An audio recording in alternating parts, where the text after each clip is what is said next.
The honourable member for Bowman.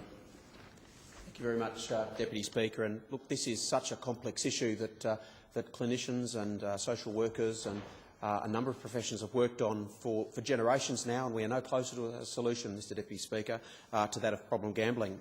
My 5 minutes today, I wanted to focus on the medical and the caring side of problem gambling, to then look very briefly at the terms of reference and whether the Productivity Commission addressed them, and then finally take some ACT-related points, because obviously we're in the territory where there is predominantly community gambling, and that makes it a very, very different profile to the other states.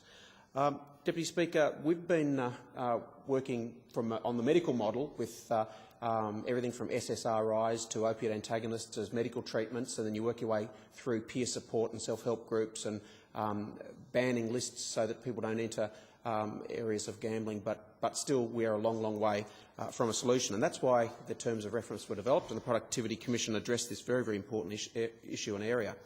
I want to make one very, very clear point, and that is that we have a range of different gambling challenges within the private betting sphere, and the one that is of greatest concern to me are what are called the hyperlink, the multi-level jackpot systems that have multiple near-miss outcomes. And that is one small subcategory of betting machines that are of enormous concern to me, Deputy Speaker. It hasn't been addressed in this report as far as I'm aware. Now, these are machines that are extremely damaging and are actually positively playing on some of the most addictive elements of gambling.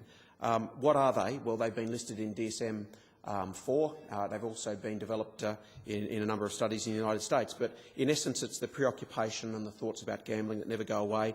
The fact that through tolerance, or toleration as the Americans say, more and more gambling is needed to obtain the same rush. The irritability and the withdrawal sense that without gambling life is not complete. The need for escape, where the subject gambles to get away from the troubles of the day.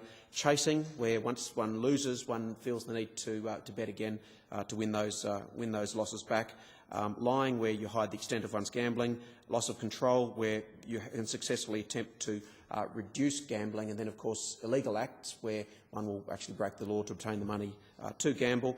The loss of and risk significant relationships with family and those to whom you're close, be it relationship or job or other connections. And then finally, bailout, where you turn to family and friends for help. And effectively have 5 out of 10 of those and you're a problem gambler. What we have in the ACT, just to take a snapshot, is that there is turned through the ACT around, I think, around $170 million every year in gambling. And it's important to say that it's all community gambling here, so there's no private establishments that allow gambling. And in those 5,200 machines, we have about the lowest machine take of any state or territory, at around $35,000 per machine. And I think those who are operating in the ACT would be at pains to say that, you know, so much of that money goes back into the community. We need to find a very, very careful balance between setting up enormously expensive transitionals, such as trying to change hardware or even reprogram these machines, which would be at mind-numbing cost. And to do something as simple as to change the maximum bet per limit per button would be extraordinarily expensive to do. Turnover of machines in the order of, I think, every 8 to 10 years. So you certainly can't wait for new machines to be installed. That's of concern to those that are operating community gambling establishments in the ACT. The second one is that money actually does do some really important things around the community. We tend to forget that. And what we don't want to see is just a system where we have these completely impotent increases in signs in establishments where it turns into Parramatta Road and you end up ignoring all of the signs. In the end, there has to be a combination of both some small and affordable changes with the technology itself, and I've named one, those hyperlink machines. And I know there's one single company that holds the patent for that and would be very, very disturbed to have that subcategory of machine banned. But I would say that were that to be done, you'd be addressing potentially 70 to 80% of problem gambling, because it is that machine category that is most damaging to problem gamblers. The other point to make is that obviously community gamblers feel that they're far less aggressive in their marketing.